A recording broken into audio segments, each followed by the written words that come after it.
Hello everyone, this is Akanksha and I welcome you guys to mobile Pathshala. आप सारे बच्चों का एक बार फिर से मोबाइल पाठशाला पर बहुत बहुत स्वागत है।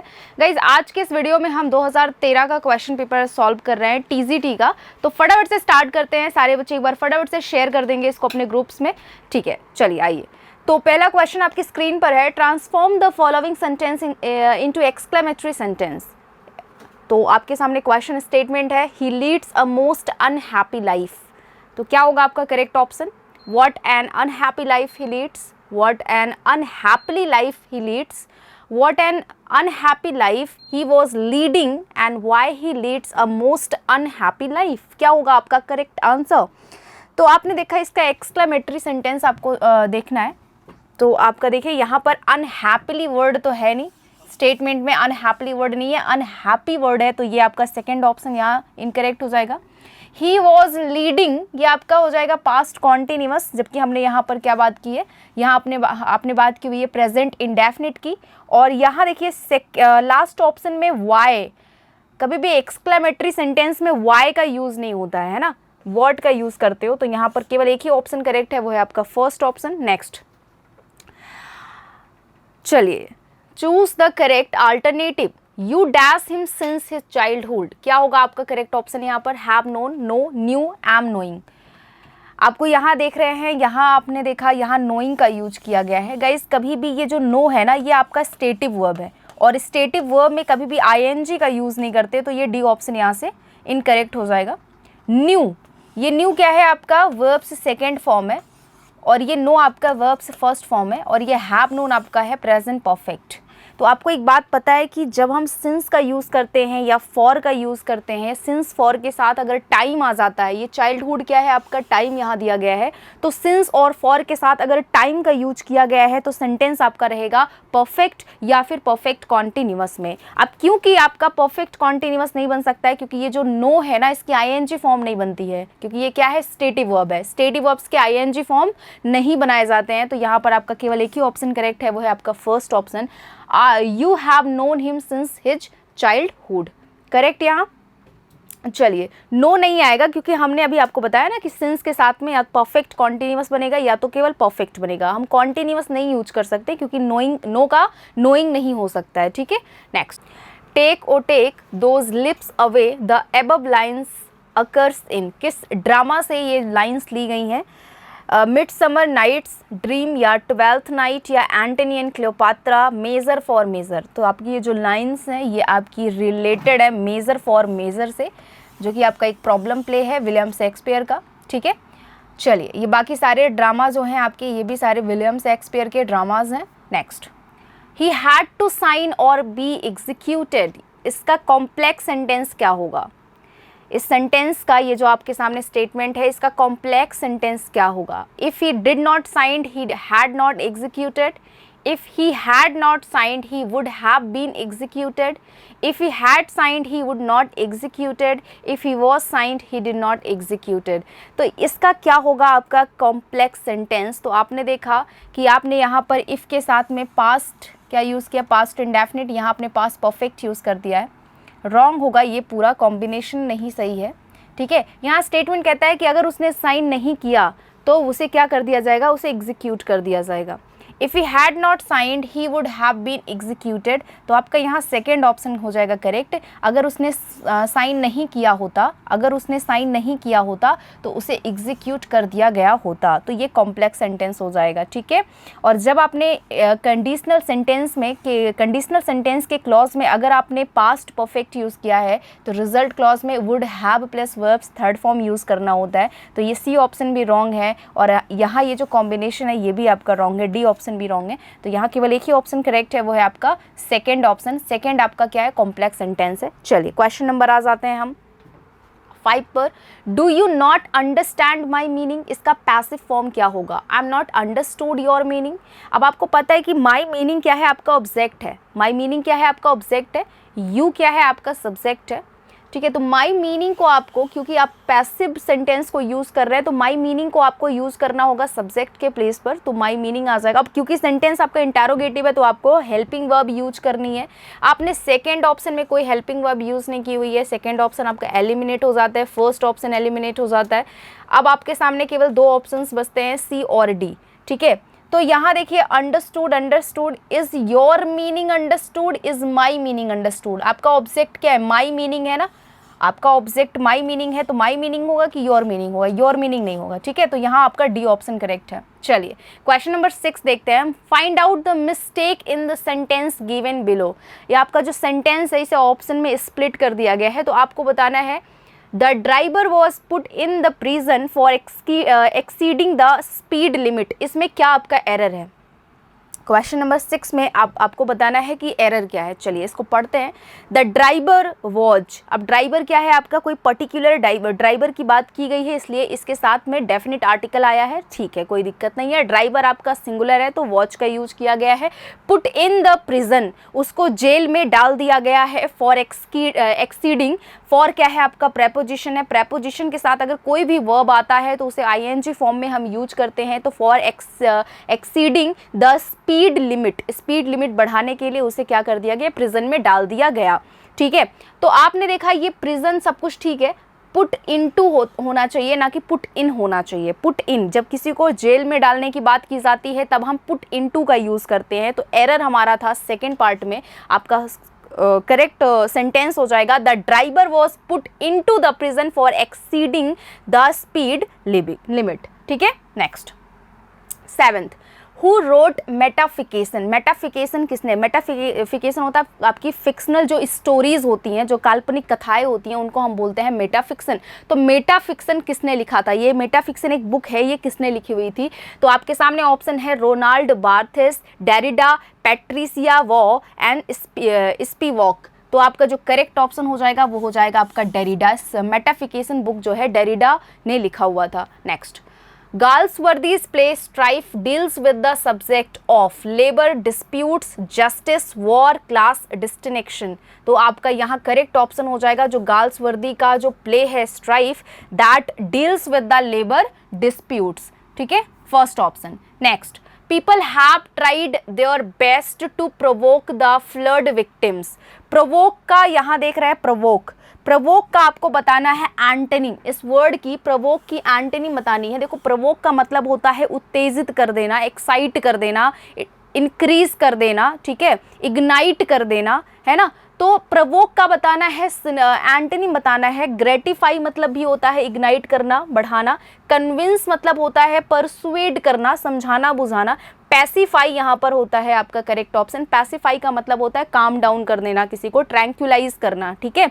तो सी ऑप्शन यहाँ करेक्ट हो जाएगा। अट्रैक्ट, आकर्षित करना, किसी को फैसिनेट करना, ठीक है। So where was Wordsworth born, आपका क्वेश्चन नंबर 10 है। तो वर्ड्सवर्थ कहाँ पैदा हुए थे आपको बताना है। कॉकरपेट, कॉकर माउथ, कॉकर हिल, कॉकर वैली। तो वर्ड्सवर्थ का जन्म हुआ था कॉकर माउथ इंग्लैंड में, ठीक है। यहाँ सेकंड ऑप्शन आपका करेक्ट हो जाएगा। Wordsworth born in 1770 and died in 1850 and he was born in Cockermouth, Cockermouth में उनका जन्म हुआ था। Next, how smart you are she said, उसने बोला कितने स्मार्ट हो आप। तो यहाँ पर आपका जो होगा डायरेक्ट स्पीच, सॉरी इसका इनडायरेक्ट स्पीच आपको बताना है सेंटेंस का क्या होगा।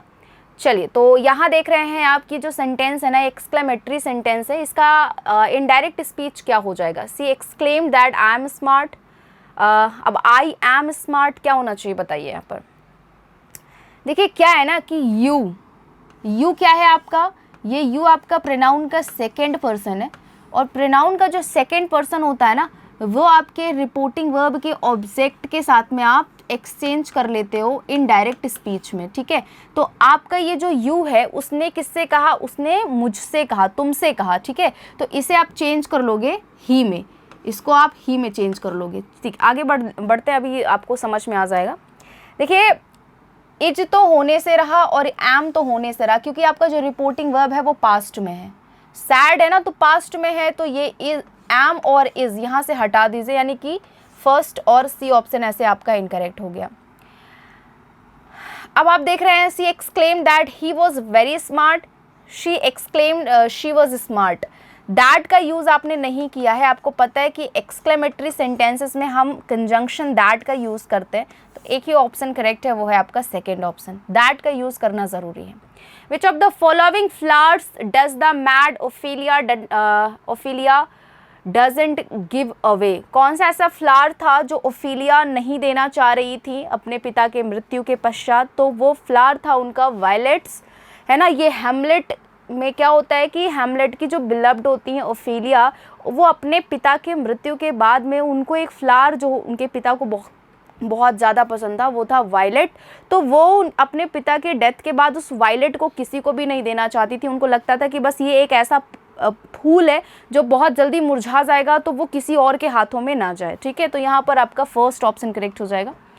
The bright day is done and we are for the dark, ये आपका किस ड्रामा से रिलेटेड है? शेक्सपियर के।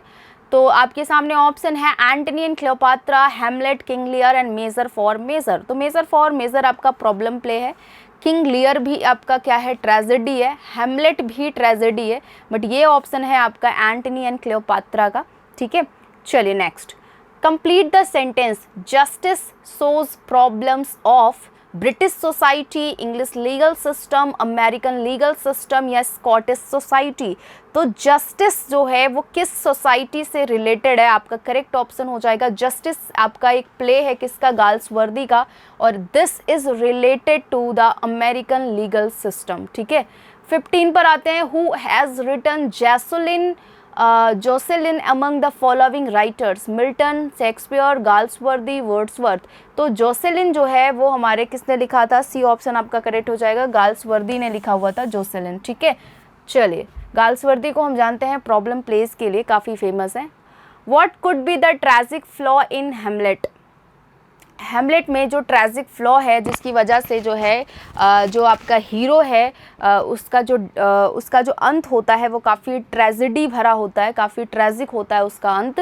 तो हैमलेट में ऐसा जो ट्रैजिक फ्लॉ था वो क्या था? Nobel, Oedipus complex, vaulting ambition या नन ऑफ दीज।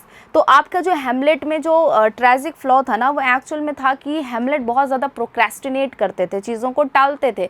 उनका बस चलता तो जब उनके पिता के घोस्ट ने उनसे आकर के बोला कि उनकी मृत्यु कैसी हुई है या फिर उनको मारा किसने है, जब उनके घोस्ट ने हैमलेट को आकर के ये बताया, हैमलेट के फादर के घोस्ट ने जब हैमलेट को ये आकर के बताया कि उनकी मृत्यु कैसे हुई है, तो हैमलेट को सारी बातें पता चल गई कि उनके अंकल क्लॉडियस ने उनके पिता की जान ली है और अब उनके मम्मा से उनकी माता से वो क्या करने जा रहे हैं? वो शादी करने जा रहे हैं।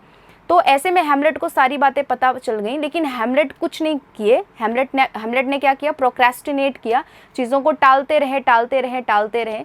तो हैमलेट में जो ट्रैजिक फ्लॉ था वो एक्चुअल में प्रोक्रेस्टिनेशन था। तो ऑप्शन हो जाएगा यहाँ पर नन ऑफ दीज। वोल्टिंग एम्बिशन क्या होता है? वोल्टिंग एम्बिशन होता है कि आप बहुत ज़्यादा एम्बिशस हो, आपको जो चीज़ चाहिए वो चाहिए, मतलब अपने जो है एम्बिशन के लिए आप किसी हद तक जा सकते हैं, उसे बोलते हैं वॉल्टिंग एम्बिशन, ठीक है। यहाँ पर ऑडिपस कॉम्प्लेक्स क्या है? ऑडिपस कॉम्प्लेक्स होता है कि जब किसी के जैसे कि बच्चों के अंदर जो है ओपोजिट सेक्स के प्रति जो अट्रैक्शन होता है, जैसे कि अगर लड़का है तो उसे अपनी माँ से प्यार होता है, अगर लड़की है तो उसे अपने पिता से काफ़ी ज़्यादा लगाव होता है। तो इस सिस्टम को बोलते हैं, इस तरह की जो है इस तरह के नेचर को हम बोलते हैं ऑडिपस कॉम्प्लेक्स बोलते हैं, ठीक है। नोबेल तो है नहीं यहाँ पर, है ना, तो डी ऑप्शन करेक्ट हो जाएगा। जो हैमलेट में जो ट्रैजिक फ्लॉ था वो था प्रोक्रेस्टिनेशन, ठीक है। क्वेश्चन नंबर 17 पर आ जाते हैं। I will sit dash my desk to do my lesson. तो मैं इस डेस्क पर बैठ करके अपना काम करूंगी। एट विद फॉर इन, तो यहाँ आपका करेक्ट ऑप्शन हो जाएगा एट। गाइज, हम 2013 का टीजीटी का क्वेश्चन पेपर सॉल्व कर रहे हैं। बहुत मज़ा आ रहा होगा आप लोगों को क्योंकि बहुत आसान क्वेश्चंस आते हैं आपको। बस और एक चीज़ बता दूं मैं कि जो टीजीटी का पेपर होता है ना वो रटंत विद्या होता है। पीजीटी में चलो आपको बहुत ज़्यादा पढ़ना होता है, रटने के लिए भी बहुत कुछ पढ़ना होता है, लेकिन टीजीटी में अगर आपने प्रीवियस ईयर सही से सॉल्व कर लिया है तो आप गेस कर पाओगे कि हाँ इस तरह के क्वेश्चंस पूछे जाते हैं एग्जाम में, ठीक है। तो ज़्यादा से ज़्यादा जो आपके 4 राइटर्स हैं उन्हीं के बारे में आपको जितना आप पढ़ पाइए, जितना आप रट पाइए, उतना आप बहुत अच्छे से कर लीजिए, क्योंकि घुमा फिरा के बस वहीं से ही क्वेश्चंस बनेंगे, ठीक है। तो रटंत विद्या आप इसको कह सकते हैं कि रटना ही है आपको उन चारों राइटर्स के लिए आपको, ठीक है। चलिए, in which year Milton's Lycidas was written, तो मिल्टन का जो लिसिडस है, जो पेस्टोरल एलिजी है मिल्टन की, वो किस ईयर में पब्लिश की गई? 1938, 1932, 1937, 1936 में। देखिए 1937 में लिखी तो गई थी लेकिन पब्लिश हुई थी 1938 में, तो यहाँ आपका फर्स्ट ऑप्शन करेक्ट हो जाएगा। When was John Galsworthy awarded the Nobel prize for literature, Galsworthy को उनके फोरेस्टे सागा के लिए नोबेल प्राइज़ मिला हुआ था, वो उनको कब मिला? 1927, 1928, 1932, 1935। तो करेक्ट ऑप्शन है आपका 1932 में गाल्सवर्दी को जो है उनके फोरेस्टे सागा के लिए उनको नोबेल प्राइज़ मिला हुआ था। नेक्स्ट 20th पर आ गए हम। What is the full name of the mister WH in Shakespeare sonnets? Shakespeare ने अपने सोनेट्स जो 126 सोनेट्स जो है उन्होंने अपने फ्रेंड WH के लिए लिखा हुआ था, और जो है 28 सोनेट्स अपने बिलव्ड डार्क लेडी के लिए लिखा हुआ था। तो आपको बस इतना बताना है कि जो WH थे, जिनका नाम शेक्सपियर ने अपने सोनेट में लिखा है the WH the earl of Southampton, उनका एक्चुअल में फुल फॉर्म क्या था उनके नेम का? बस ये क्वेश्चन में पूछा हुआ है। एक्चुअल में इस पे अभी भी बहुत ज़्यादा डिबेट चल रहा है क्योंकि किसी को उनका एक्चुअल नेम नहीं पता है। तो यहाँ पर क्वेश्चन में पूछा गया था, और जो है यहाँ पर विभाग के अकॉर्डिंग जो आपका सही ऑप्शन हो जाएगा वो हो जाएगा हर्बर्ट विलियम हर्बर्ट। ठीक है, next what is aside? Aside क्या है? लिटरेचर में जो आपका लिटरेचर का फॉर्म्स है उसमें असाइड क्या है? Addressed in words that the other actors are not suppose to hear, addressed in words that the other actors are not suppose to hear, looking behind when one speaks not paying attention. तो aside जो होता है ना, वो आप कोई भी character खुद से बातें कर रहा है जिसको जिस तक ऑडियंस ना, मतलब जिस चीज़ को ऑडियंस ना सुन पाए, उसे हम कहते हैं असाइड। असाइड क्या है? असाइड है खुद से बोली गई बातें जो कि ऑडियंस तक ना पहुंच पाए। ठीक है, तो addressed in words that the other actors are not suppose to hear. ठीक है, फर्स्ट ऑप्शन हो जाएगा। Find out which part of the sentence has an error, किस सेंटेंस में एरर है? तो यहाँ मैं आपको बता दूँ ये दोनों में एरर है। If I am you I would have seen to it that I won the prize, no error. देखो यहाँ इस दोनों पार्ट में एरर है। जो बच्चे रोज़ की क्लास अटेंड करते हैं एस्टेट का, उनको ये बात पता हो गई होगी क्योंकि कंडीशनल सेंटेंस का यहाँ पर एरर है। इस दोनों पार्ट में एरर है। यहाँ होना क्या चाहिए? If I were you I would see to it that I won the prize. ठीक है, या फिर यहाँ देखो यहाँ वर का यूज़ करना हुआ है क्योंकि जब हम काल्पनिक बातें यूज़ करते हैं, जब हम काल्पनिक कथन करते हैं, तो यहाँ पर हम जो भी हमारा सब्जेक्ट होता है उसके साथ में हम वर्ब की सेकेंड फॉर्म यूज़ करते हैं। तो आई के साथ वर आ जाएगा क्योंकि काल्पनिक बातें, हाइपोथेटिकल बातें हो रही हैं। If I were you I would see to it that I won the prize. तो यहाँ पर आपका जो है ये दोनों पार्ट में एरर है। इस वुड के साथ में आपको सी का यूज़ करना था। ठीक है, next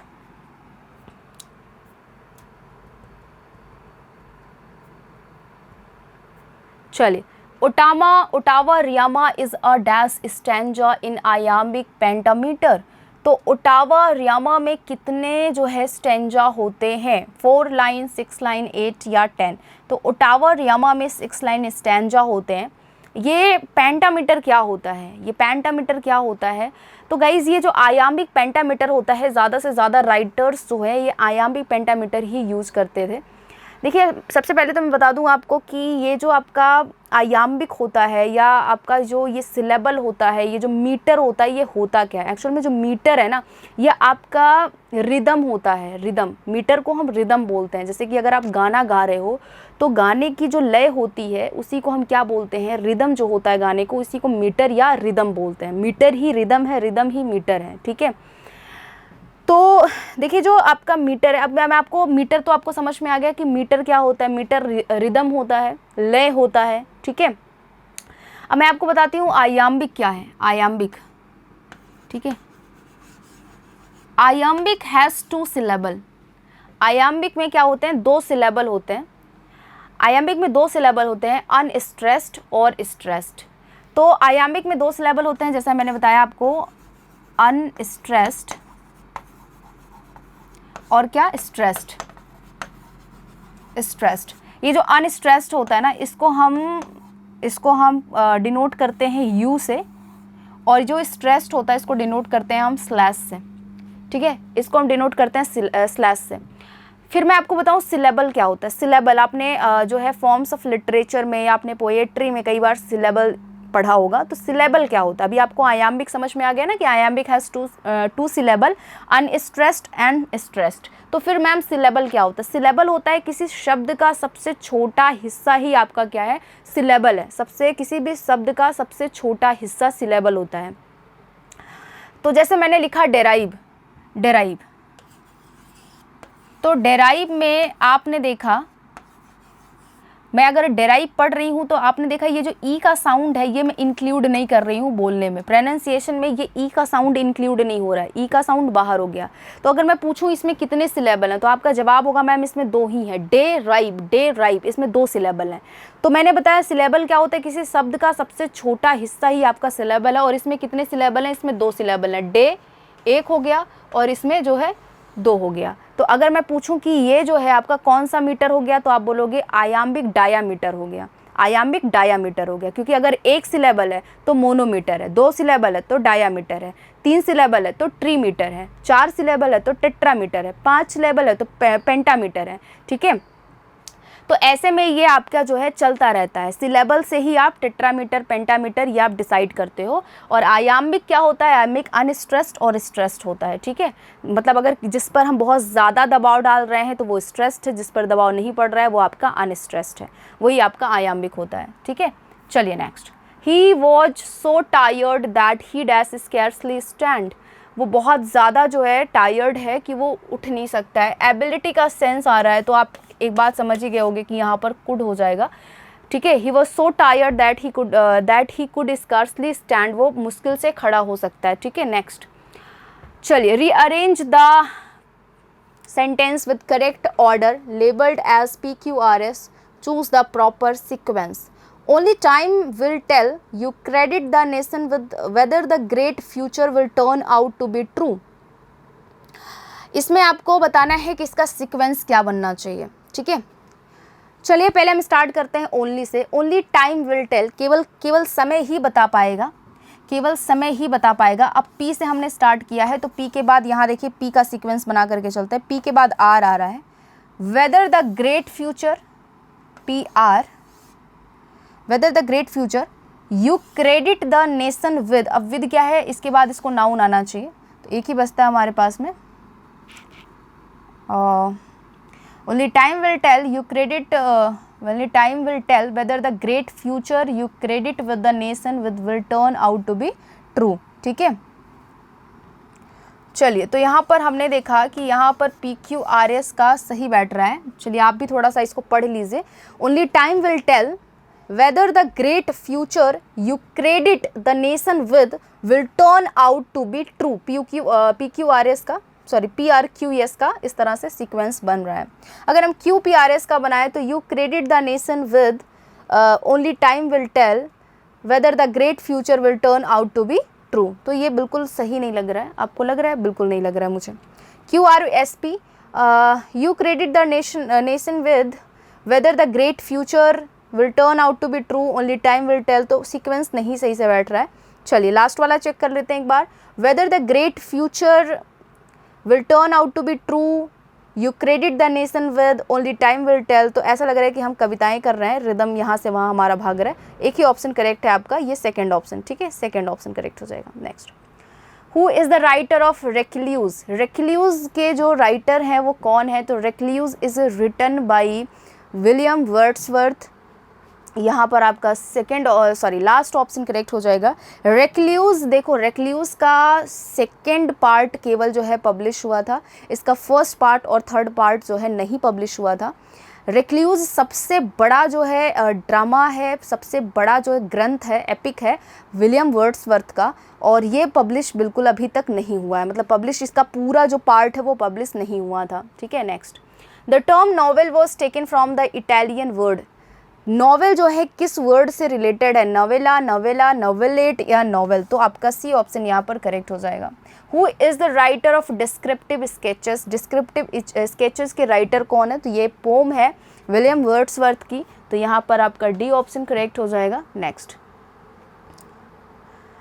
King Lear had dash daughter, King Lear की कितनी, किंग लियर जो आपका एक ट्रेजेडी है, विलियम शेक्सपियर ने इसको लिखा हुआ था, तो ये आपका यहाँ जो किंग लियर की 3 डॉटर्स थी, 3 और थर्ड ऑप्शन आपका करेक्ट हो जाएगा। The error of judgement in tragedy is known as, यानी कि अगर ट्रेजेडी में एरर ऑफ जजमेंट है, यानी कि जो ट्रेजिक फ्लॉ है उसको क्या बोलते हैं, तो आपका यहाँ करेक्ट ऑप्शन हो जाएगा हमर्सिया। जब भी ट्रेजेडी के हीरो के अंदर कोई कमी होती है जिसकी वजह से उसका लास्ट में पतन हो जाता है, उस ट्रेजिक फ्लॉ को हम बोलते हैं हमर्सिया। हमर्सिया क्या होता है? The tragic flaw of the character of the hero specially, ठीक है। तो यहाँ पर आपका हो जाएगा फर्स्ट ऑप्शन हमर्सिया करेक्ट हो जाएगा। Find out the part of the sentence has an error, the 2 students worked beside each other in silence. तो बिसाइड्स का मतलब होता है इन एडिशन टू समथिंग, किसी चीज़ के जब हम अतिरिक्त की बात करते हैं तब हम बिसाइड्स का यूज़ करते हैं। और बिसाइड का मतलब क्या होता है? बिसाइड का मतलब होता है साइड, बगल में, लेकिन इस बिसाइड्स का मतलब होता है अतिरिक्त। तो 2 स्टूडेंट साथ साथ चल रहे हैं, तो यहाँ पर सेकेंड ऑप्शन में क्या लगाना चाहिए आपको? बिसाइड लगाना चाहिए, बिसाइड्स नहीं लगाना चाहिए, आपका सेकेंड ऑप्शन में एरर था। Next, Elsinore in Denmark is the scene of a Shakespeare play which King Lear, Coriolanus, Hamlet या टीटस एड्रोनिकस। तो आपका ये जो एल्सनोर है ये आपके हैमलेट ड्रामा में है, कोहेनबर्ग बाद में इसको बोला जाता है एल्सनोर को, तो ये हैमलेट ड्रामा से है, जो ट्रेजेडी है विलियम शेक्सपियर की। तो यहाँ पर आपका सी ऑप्शन करेक्ट हो जाएगा। चलिए सी ऑप्शन यहाँ पर करेक्ट हो जाएगा। Next, who is the writer of history of Britain, Britain के राइटर कौन है? ब्रिटेन की हिस्ट्री के राइटर कौन है? तो जॉन मिल्टन है। चलिए जॉन मिल्टन हो जाएंगे यहाँ करेक्ट ऑप्शन आपका। The globe theatre was burn down in, globe theatre जब हेनरी 8 परफॉर्म किया जा रहा था 1613 में, विलियम शेक्सपियर का स्टेज पर परफॉर्म किया जा रहा था, उसी वक्त वो पूरा नाटक परफॉर्म हुआ ही नहीं था, उसी वक्त स्टेज पर आग लग गई थी। तो ये जो आपका ग्लोबल थिएटर है वो हेनरी 8 जो विलियम शेक्सपियर का ड्रामा है वो स्टेज पर परफॉर्म किया जा रहा था, तभी आग लगी हुई थी। तो यहाँ पर आपका जो डेट होगा वो हो जाएगा आपका 29 जून को आग लगी हुई थी, 29 जून 1613 में आपका ये कांड हो गया था, ग्लोब थिएटर में क्या हो गई थी? आग लग गई थी, ठीक है। Next, Others abide our questions, thou art free, who has said this about Shakespeare? तो वर्ड्सवर्थ, मिल्टन, मैथ्यू अर्नोल्ड या बेन जॉनसन। तो ये जो है मैथ्यू अर्नोल्ड ने विलियम शेक्सपियर के बारे में बोला था, others abide our question thou art free, मतलब अदर जो लोग हैं वो हमारे हर सवालों के जवाब के हिसाब से या हमारी अपनी जो है रीति जो बनी हुई है अभी तक लिटरेचर की, उसके हिसाब किताब से जो है अपनी पोम्स को लोग लिखते हैं, अपने जो भी राइटिंग्स होता है उसको लिखते हैं। लेकिन विलियम शेक्सपियर का जो जॉनर है वो हर किसी चीज़ से फ्री है, वो फ्री होकर के लिखते हैं। तो ये मैथ्यू अर्नोल्ड ने विलियम शेक्सपियर के बारे में बोला था। Milton's Paradise Lost was consist in books, Milton का जो पैराडाइज लॉस्ट है ये हमने पिछले क्वेश्चन में भी कराया हुआ था, कई बार रिपीट हुआ ये क्वेश्चन कि मिल्टन का पैराडाइज लॉस्ट कितने पार्ट्स में डिवाइड है? तो 12 पार्ट्स में डिवाइड है, यहाँ पर आपका फर्स्ट ऑप्शन करेक्ट हो जाएगा। Next, in which year Milton's Paradise Lost was published, Milton का पैराडाइज लॉस्ट कब पब्लिश हुआ था? तो 1667 में पब्लिश हुआ था। Next, simplicity, sweet music and melody are remarkable feature of ballad, ballad क्या होता है? बल्लड आपका है song in music, music in song, ठीक है, song in story, story in song, sorry song in story, story in song. तो ये बल्लड की जो होती है एक बहुत बड़ी जो है एक फीचर है। तो सिंप्लिसिटी, स्वीट म्यूज़िक इसमें होता है, एक अच्छा सा म्यूज़िक होता है, मेलोडी होती है, तो ये आपका जो है बल्लड का यहाँ पर क्या हो जाएगा? ये सारा फीचर हो जाएगा, बल्लड यहाँ ऑप्शन आपका करेक्ट हो जाएगा। Who wrote lilies that faster smell far worse than weeds, Wordsworth, Milton, Galsworthy, Shakespeare. तो यहाँ पर आपका करेक्ट ऑप्शन क्या हो जाएगा?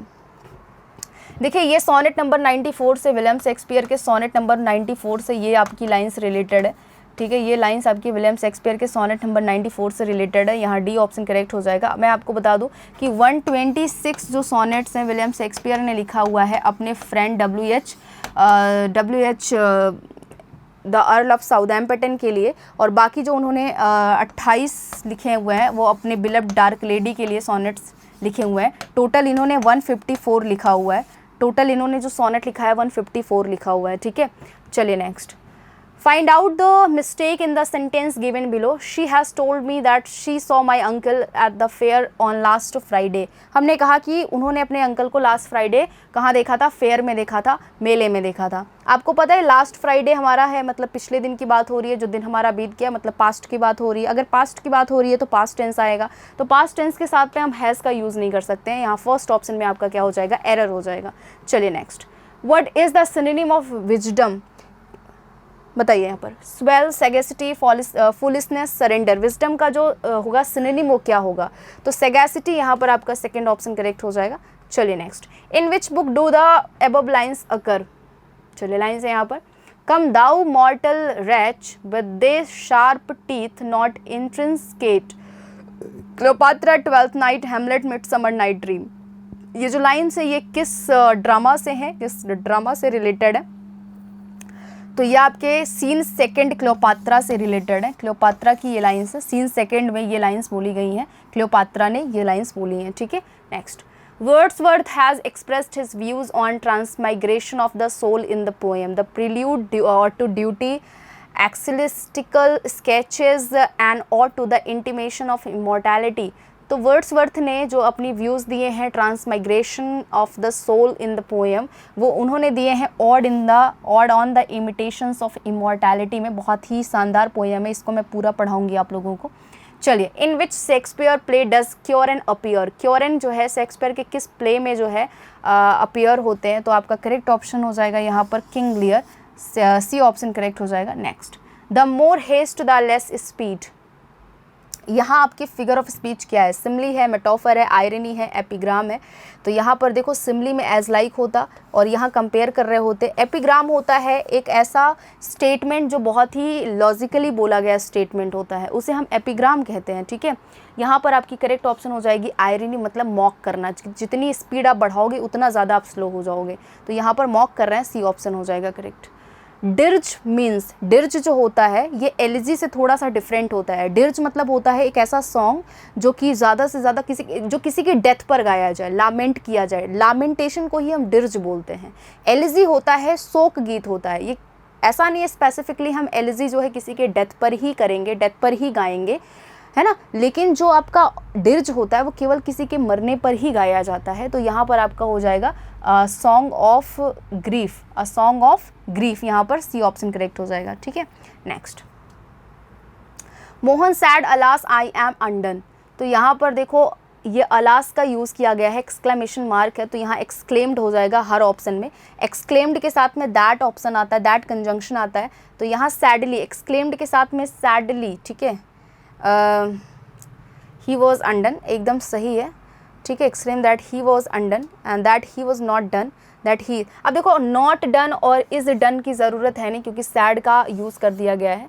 यहाँ पर देखो आपका करेक्ट ऑप्शन हो जाएगा फर्स्ट ऑप्शन, क्योंकि अलास का यूज़ किया गया तो अलास के लिए एक वर्ड हमें नीड चाहिए, तो यहाँ सैडली इस बात को सही से एक्सप्रेस कर रहा है, फर्स्ट ऑप्शन करेक्ट हो जाएगा, ठीक है।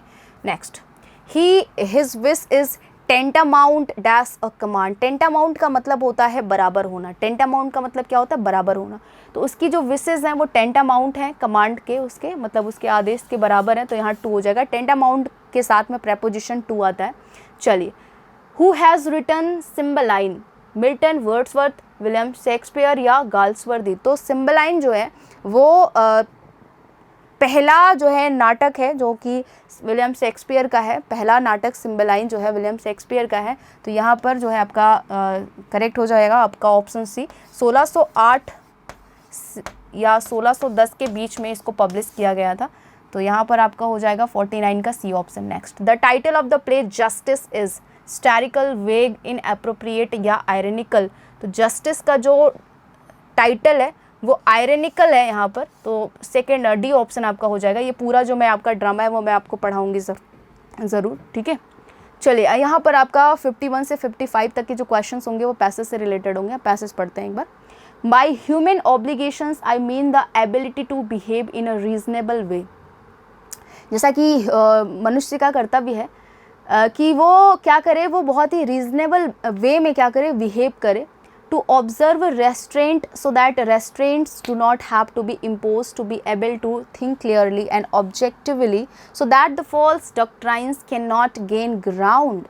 मतलब ह्यूमंस के ऑब्लिगेशंस हैं कि वो क्या करें, वो बहुत ही लॉजिकली सोचे, लॉजिकली बिहेव करें, रीजनेबली बिहेव करें, टू ऑब्जर्व रेस्ट्रेंट, वो ये देखें कि वो कहाँ आगे नहीं बढ़ पा रहे हैं, सो दैट, ताकि restraints do not have to be impose to be able to think clearly, ताकि जो है वो देख सकें कि उनको क्या चीज़ें रेस्ट्रेन कर रही हैं, क्या चीज़ें उनको कंट्रोल कर रही हैं, ताकि वो जो है कंट्रोल को, यानी कि उस कंट्रोल को अपने आप पर हावी ना होने दें, और वो क्या कर सकें, वो थिंक क्लियरली, सोच सकें, ऑब्जेक्टिवली सोच सकें, यानी कि पर्पज उनका क्या है उसके बारे में सोच सकें, सो दैट फॉल्स डक्ट्राइंस, यानी कि जो है फॉल्स डक्ट्राइंस या गलत जो एक गलत उद्देश्य से जो है कैन नॉट गेन ग्राउंड, गलत उद्देश्य जो है वो उनको ना जकड़ ले।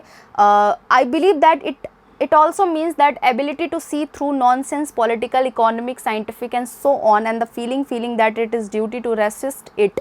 I believe that it is also means the ability, मुझे लगता है कि जो ability है to see through, कि हम जो है political, non political, economic, scientific, इन चीज़ों को हम देख सकते हैं, उनको feel कर सकते हैं, that it is duty to resist it, और हमारा ये कर्तव्य है कि इसे हम कंट्रोल करें। Choose the right option from the given option above.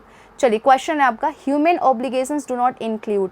देखो यहाँ पूरा कहने का मतलब है इस पैसेज में कि हम जो है अज्ञानता से ज्ञान की तरफ जाएं। हमने मिस्टेक की तो हम उसको सीखें, जब हम कुछ नया कर रहे हों। जैसे एक बार कोई काम करते वक्त हम जब मिस्टेक्स कर देते हैं तो हम दोबारा उस काम को करते हैं तो वो मिस्टेक्स हमें याद आ जाती है, फिर शायद उस फील्ड में हम वो मिस्टेक नहीं करते हैं। तो यहाँ राइटर कह रहा है कि अपने आप को रेसिस्ट करके, अपने आप को रेस्ट्रेन करके, आप कम से कम जब आप रेस्ट्रेन करते हो खुद को तो आपको पता चलता है कि आप और क्लियरली क्या चीज़ें सोच सकते हो, अपनी एबिलिटीज़ को जान सकते हो, रेस्ट्रेन करके खुद को रोक करके, खुद को कंट्रोल करके।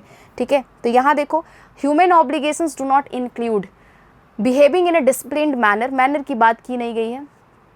एक्वायरिंग नॉलेज, ह्यूमन ऑब्लिगेशंस में क्या नहीं इंक्लूड है, तो एक्वायरिंग नॉलेज हो जाएगा यहाँ पर second option.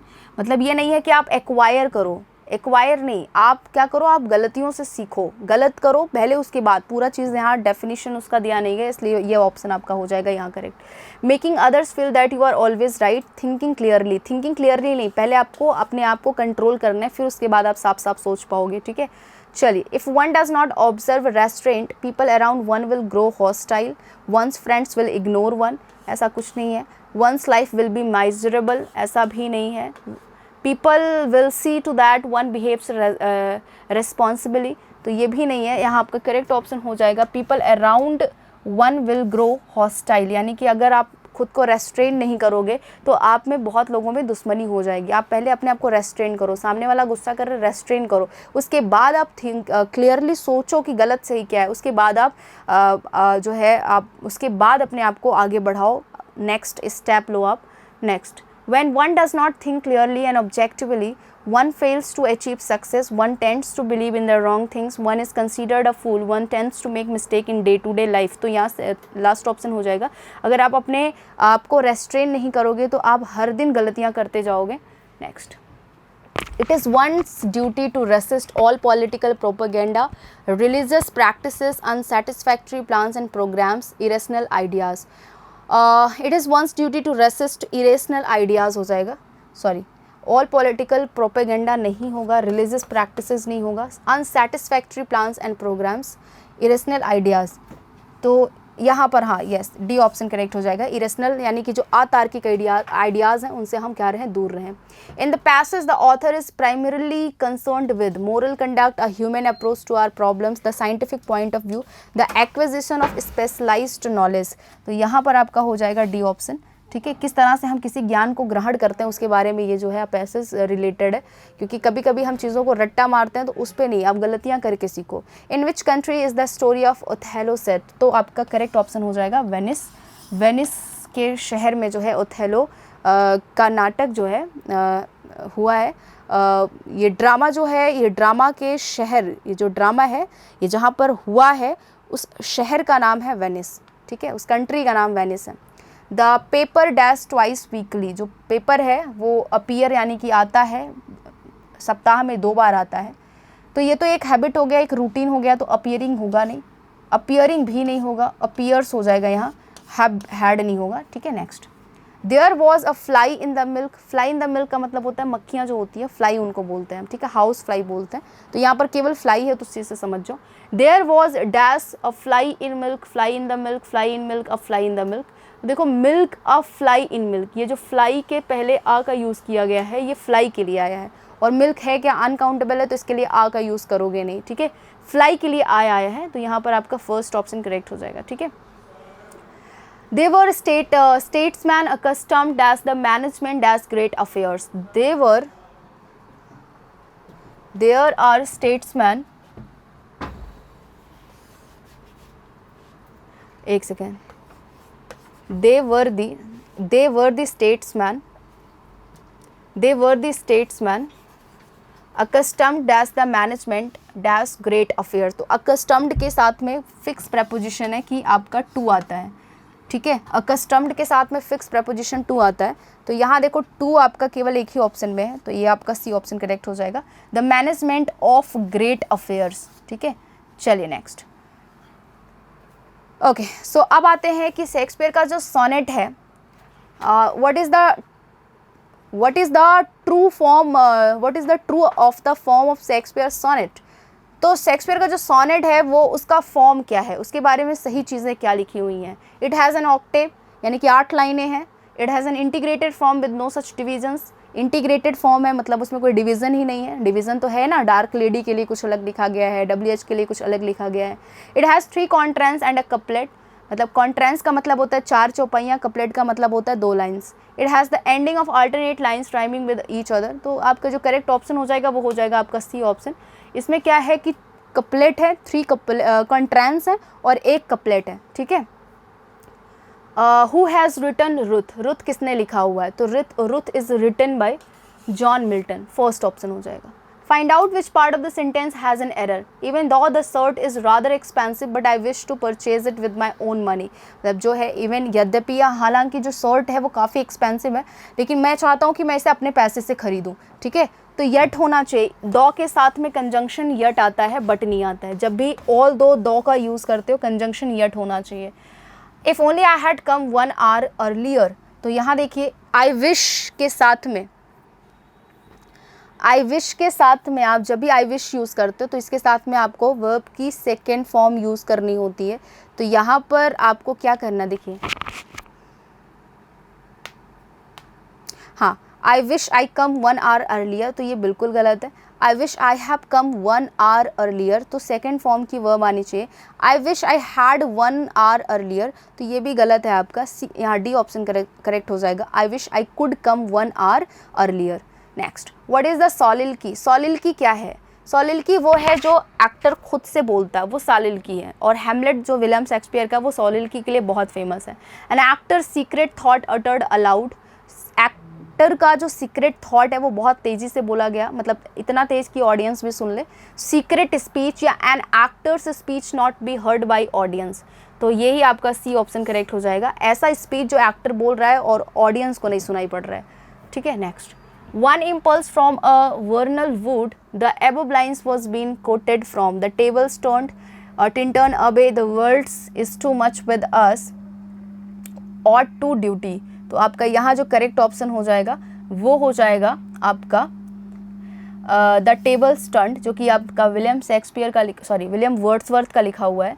Next, he has written 10 Peter well among the following, William Wordsworth है ना। पीटर बेल जो है ये आपका विलियम वर्ड्सवर्थ ने ये पोम लिखी हुई थी, तो फर्स्ट ऑप्शन आपका यहाँ पर करेक्ट हो जाएगा। Next, Milton become blind at the age of 44, Milton जो है 44 साल की उम्र में ब्लाइंड हो गए थे, ठीक है। Next, the Galsworthy's famous play the silver box deals with the inequality of power, the inequality of justice, the inequality of labor, the inequality of money division, तो यहाँ पर आपका सी ऑप्शन करेक्ट हो जाएगा, inequality of labor।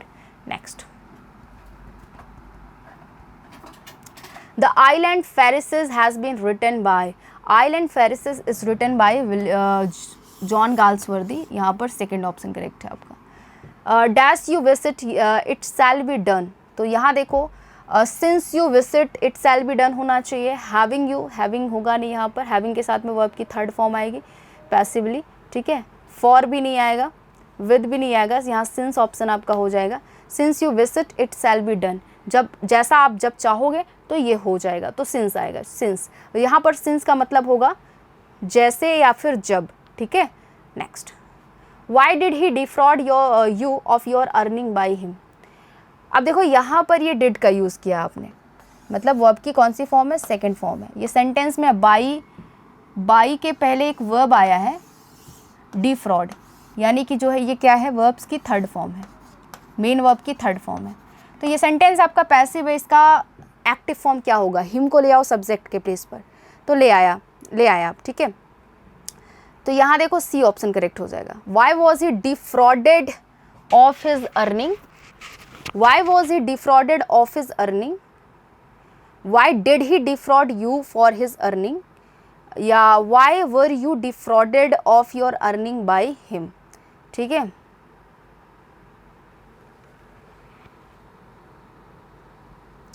चलिए यहाँ एक बार इस सेंटेंस को फिर से पढ़ लिया जाए, कोई दिक्कत नहीं है। एक बार देखिए, डिड के साथ में वर्ब की फर्स्ट फॉर्म आई है, सॉरी बेटा, डिड के साथ यहाँ वर्ब की फर्स्ट फॉर्म आई है, यहाँ डिड आया है, ठीक है। तो डिड का आप जानते हैं एक चीज़ कि अगर यहाँ पर, अब देखो यहाँ पर क्या है, यहाँ पर हमारा जो ऑब्जेक्ट है वो है हिम है ना, तो हिम का सब्जेक्ट क्या हो जाएगा, ही हो जाएगा। ही के साथ क्या आता है, वो जाता है ना, तो यू आएगा नहीं यहाँ पर, ठीक है। Y was he defrauded of his earning, why was he defrauded of his earning, ठीक है। एक ही ऑप्शंस यहाँ पर रिपीट कर दिए गए हैं बार बार, ठीक है। तो यहाँ पर देखो आपका जो करेक्ट ऑप्शन हो जाएगा ना,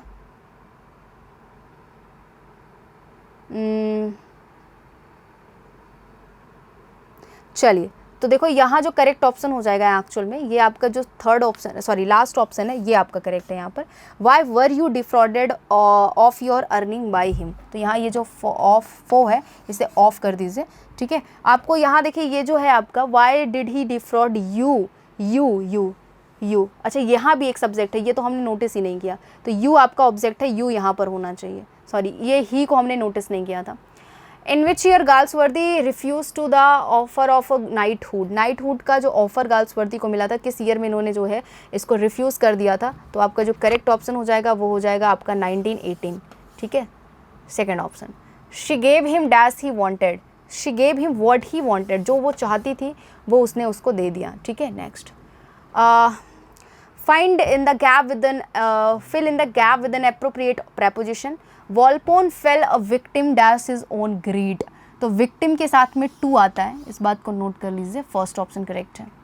What is the meaning of plagiarism? Plagiarism का जो है मीनिंग क्या होता है, तो प्लेगरिज्म का मतलब होता है लिटरेरी थेफ्ट, मतलब अगर आप साहित्यिक चोरी कर रहे हैं तो उसको हम बोलते हैं प्लेगरिज्म, तो यहाँ पर आपका हो जाएगा second option. Next, Who is हार ओल्ड क्लेवर इन गाल्सवर्दी जस्टिस, तो हार्ड और ओल्ड क्लेवर थे जो जस्टिस में डिफेंस काउंसिल थे, तो यहाँ पर आपका सेकेंड ऑप्शन करेक्ट हो जाएगा। नेक्स्ट, एस्थेटिक मीन्स क्या होता है, एस्थेटिक मीन्स होता है ब्यूटी, खूबसूरती होता है, तो सी ऑप्शन यहाँ पर आपका करेक्ट हो जाएगा, ठीक है। When was the best first complete collection of the Shakespeare play known as the first to published? 1630 में इनका 13 में इनका जो है प्ले हुआ था, 1613 में इनका सिम्बेलाइन जो पहला इनका प्ले था वो पब्लिश हुआ था 1613 में, सिम्बेलाइन, ठीक है। बॉयज़ विल बी बॉयज़, इसमें कौन सा फिगर ऑफ स्पीच है, तो इसमें एपिग्राम है, बॉयज़ विल बी बॉयज़, यानी कि जो लड़के होंगे वो लड़के ही होंगे, तो इसमें भी कुछ ऐसा कथन है जो छिपा हुआ है, कुछ हिडन मीनिंग्स इसमें छिपी हुई हैं, कुछ लड़कों की जो हरकतें होती हैं तो वो एक में ही नहीं होती हैं, सब में होती हैं, तो बॉयज़ विल बी बॉयज़ यहाँ पर इस स्टेटमेंट को शो कर रहा है, इस स्टेटमेंट को एक्सप्रेस कर रहा है कि लड़के लड़के ही होंगे, वो कुछ और कभी बन ही नहीं सकते, यानी लड़कों में जो आदतें होती हैं वो हर एक लड़के में होंगी, किसी एक लड़के में नहीं होंगी, यही इसका स्टेटमेंट का मतलब है। तो एपिग्राम जो फिगर ऑफ स्पीच है वो यहाँ पर करेक्ट हो जाएगी। एपिग्राम फिगर ऑफ स्पीच होता है जब हम किसी स्टेटमेंट को बहुत जो है आयरनिकली नहीं लेकिन बहुत ही लॉजिकली एक्सप्रेस करते हैं, तब उस स्टेटमेंट में जो फिगर ऑफ स्पीच होती है वो आपकी होती है एपिग्राम। नेक्स्ट 80th पर आते हैं, फाइंड आउट द मिसस्पेल्ट वर्ड, तो जो मिसस्पेल्ट वर्ड है वो कौन सा है, डिस्पेराज है, लिसेंसस है, मेलेबल है या डिलेमा है, तो गाइस यहाँ डिलेमा की स्पेलिंग आपकी इनकरेक्ट है, डिलेमा की जो करेक्ट स्पेलिंग हो जाएगी वो हो जाएगी आपकी MA, डिलेमा में आपका ई के बाद M होता है।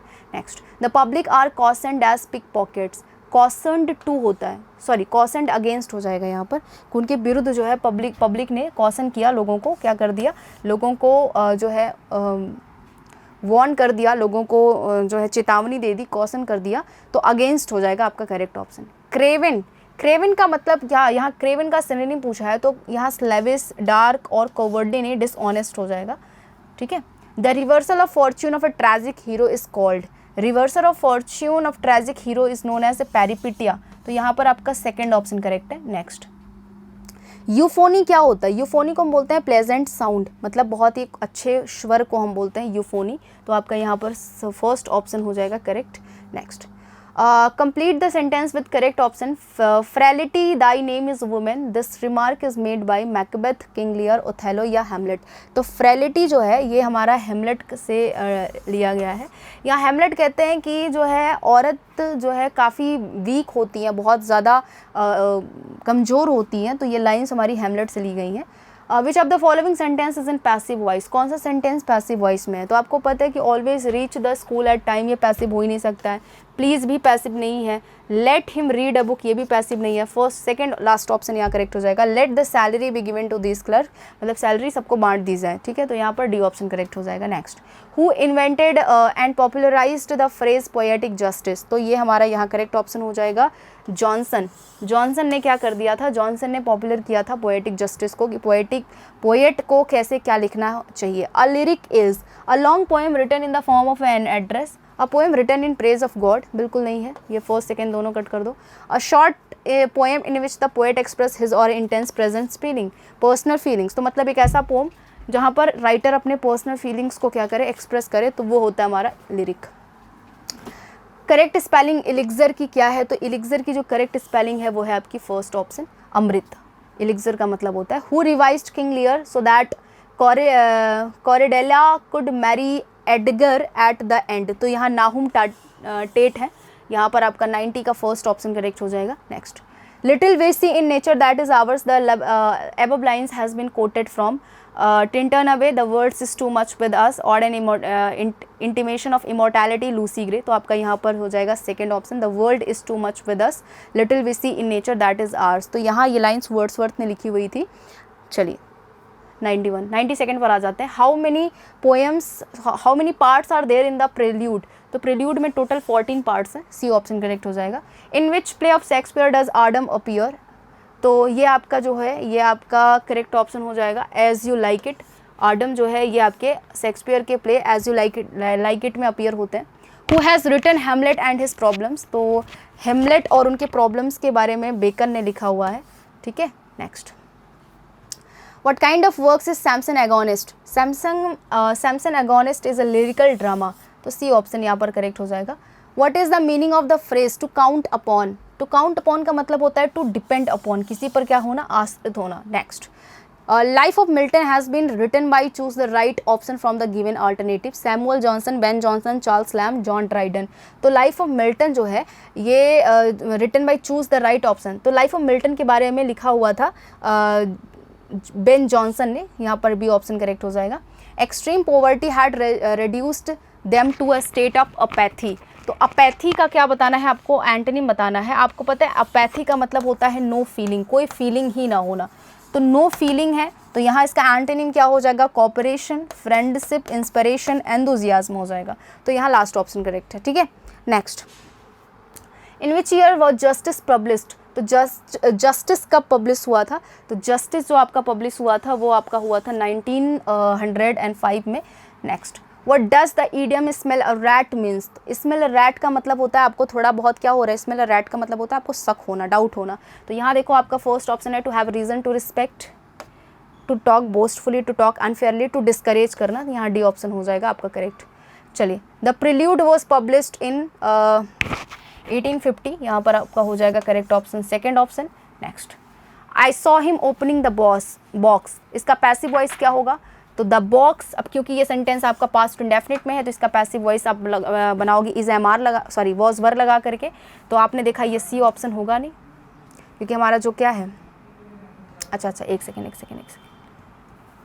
वॉज वर लगा करके आप बनाओगे इसकी पैसिव वॉइस। इसमें दो ऑब्जेक्ट है, एक हिम है आपका, दूसरा द बॉक्स है। तो हिम को ले आओ सबसे पहले, him, he was seen open the box, he was seen opening the box, he open the box, he was seen open the box. तो यहाँ पर आपका सेकंड ऑप्शन करेक्ट हो जाएगा, क्योंकि सीन जब आपने वर्ब की एक बार थर्ड फॉर्म लगा दी है तो बार बार थर्ड फॉर्म नहीं लगाना है आपको। तो यहाँ पर आपका हो जाएगा second option. Who is Hamlet beloved in Hamlet, तो हेमलेट की बिलव्ड का नाम था ओफिलिया। नेक्स्ट हो जाए, next, Shakespeare has written historical plays, तो शेक्सपियर ने अभी तक 8 हिस्टोरिकल प्लेस लिख डाले थे। Next, a sonnet consist, sonnet में 14 लाइन होती हैं, आपको पता है, सोनेट में केवल 14 लाइन होती हैं। तो यहाँ पर आपका 14 लाइन हो जाएगा। चलिए, कॉमस इज़ अ पेस्टोरल एलिगरी, ठीक है, पेस्टोरल एलिगरी को हम बोलते हैं Comus. Next, find out the correct sentence, he was astonished at his success in on for, तो एस्टोनिस्ड के साथ में बस आपको इतना समझना है कि एस्टोनिस्ड के साथ में एट ही प्रेपोजिशन आती है, फिक्स प्रेपोजिशन है कि एस्टोनिस्ड वर्ड के साथ में एट आता है, तो फर्स्ट ऑप्शन करेक्ट हो जाएगा। मिल्टन्स एरोपेजिटिका कंसर्न्स विद, मिल्टन की जो एरोपेजिटिका है वो human freedom of politics, liberty of press से रिलेटेड है ना, स्पीच से रिलेटेड है कि लोगों को खुल करके बोलना चाहिए। Epiphany means manifestation of God's present, manifestation of Satan's presence, fanciful word, supernatural power. तो एपिफैनी जो है वो आपकी मैनिफेस्टेशन ऑफ गॉड्स के प्रेजेंस से रिलेटेड है, मतलब हर जगह गॉड है। I am badly in need dash money, तो badly in need of money, तो यहाँ पर आपका नीड के साथ में ऑफ आ जाएगा। In which play Shakespeare has presented a royal crime, तो आपका जो करेक्ट ऑप्शन है वो है रिचर्ड थर्ड में इन्होंने रॉयल क्राइम के बारे में बताया है, क्रिमिनल के बारे में बताया। How many sonnets are address to dark lady by Shakespeare, तो डार्क लेडी को इन्होंने एड्रेस किया था 28 आ जाते हैं। How many sonnets are address to WH by Shakespeare, तो 126 इन्होंने अपने फ्रेंड WH को एड्रेस किया हुआ था। Who asked how many children had lady Macbeth, तो ये AC ब्रैडले का क्वेश्चन है, जिन्होंने शेक्सपियर के को क्रिटिसाइज़ करते हुए मैकबेथ में जो लेडी थी, लेडी मैकबेथ के बारे में उन्होंने पूछा था कि उनके कितने जो है चिल्ड्रंस थे। Next, who considered romanticism liberalism in literature, तो थियोडर वॉट्स डॉन्टन आपका करेक्ट हो जाएगा यहाँ पर, C option. Next, who is know as he the fourth witch the Shakespeare women character, किसको फोर्थ विच जो है माना गया है शेक्सपियर के कैरेक्टर में, तो यहाँ पर आपका लेडी मैकबेथ हो जाएगा, कि उन्होंने विचेस वाला ही काम किया हुआ था, है ना। She is ignorant what dash what she pretends to know, she is ignorant of, ignorant के साथ यहाँ ऑफ आ जाएगा। चलिए, Milton's poetic style is generally regarded as a grand style, तो यहाँ पर सी ऑप्शन हो जाएगा। Do you write a good hand, he said, he asked, क्योंकि सवाल पूछा है और हेल्पिंग वर्ब से पूछा है तो वेदर आ जाएगा। वेदर यू के स्थान पर क्या यूज़ करोगे, यू, तो यू की जगह पर आपको कर देना है, ठीक है, यू। दे रोट, अब यू है तो दे नहीं होगा बिल्कुल भी। I wrote a good hand, I written नहीं होता, ये वर्ब की थर्ड फॉर्म है तो इसके साथ में आई वॉज रिटन बिल्कुल नहीं होगा। यहाँ पर आपका जो करेक्ट ऑप्शन है वो हो जाएगा फर्स्ट ऑप्शन। चलिए नेक्स्ट, व्हाट इज़ बैरक, तो बैरक आपका होता है स्टाइल, बैरक क्या होता है आपका स्टाइल होता है। He was it was bitter cold, कौन सा ऑप्शन करेक्ट है, it was cold bitterly, it was awful coldly, it was cold bitter, it was bitterly cold, it was bitterly cold आपका हो जाएगा डी ऑप्शन, ठीक है। कोल्ड क्या है यहाँ पर आपका, कोल्ड आपका जो है एडजेक्टिव है, और एडजेक्टिव को क्वालिफाई कौन करेगा, एडवर्ब करेगा, तो बिटरली यहाँ पर करेक्ट है, ठीक है। Find out the part of the sentence has an error, are you lived alone और married, are you lived upon नहीं, यहाँ क्या होना चाहिए, आर यू लिव्ड अलॉन और मैरिड, डू यू, ठीक है, डू यू होना चाहिए आर यू की जगह पर, तो फर्स्ट ऑप्शन में आपका यहाँ एरर था। नेक्स्ट, प्लैटिट्यूड का जो आपका करेक्ट स्पेलिंग होगा वो क्या होगा, तो प्लैटिट्यूड का करेक्ट स्पेलिंग हो जाएगा आपका D option. Next, find out the correct proverb, diamond cuts iron, diamond cuts gold, diamond cuts silver, diamond cuts diamond, तो डी ऑप्शन करेक्ट है यहाँ पर, डायमंड कट्स डायमंड, ठीक है। Next, who conquered England in 43 BC, तो यहाँ पर आपका क्लॉडियस आंसर हो जाएगा, ठीक है। चलिए, तो यहाँ 25 क्वेश्चंस कर लिए हमने TCT 2013 के क्वेश्चन पेपर को आज हमने सॉल्व किया है। इसके बाद हम आपको एक एक राइटर का जो है यहाँ पर बायोग्राफी पढ़ाएंगे, और उनका जितना कुछ भी वो इम्पोर्टेंट लिख चुके हैं जो आपका TCT PCT में पूछा जा सकता है, वो सारे लिटरेचर्स, वो उनके सारे जॉनर्स हम यहाँ पर आपके साथ में डिस्कस करेंगे। चलिए आज के सेशन को एंड करते हैं, कल फिर मिलते हैं। Thank you so much, bye bye, take care guys.